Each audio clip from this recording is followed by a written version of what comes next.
Good night. My name is Diego Julián Reño Pedraza. I have been once in Coche Island, Venezuela. That happened 2 years ago. If you haven't traveled there, you have to know about that beautiful and touristic place.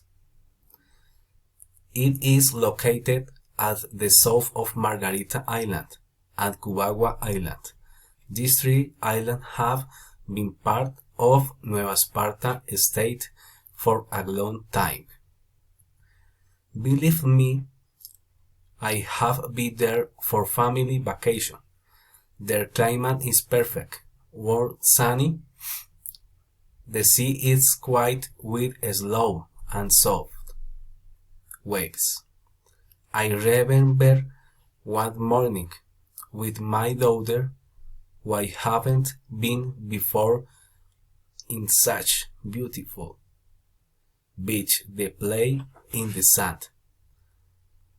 The ones who have lived that never forget, and they said happens with a sales trip have lunch in the open sea.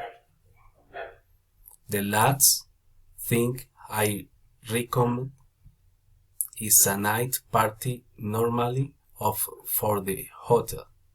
I have had good times, my wife, but one in Coche Island has won the best one. Thanks.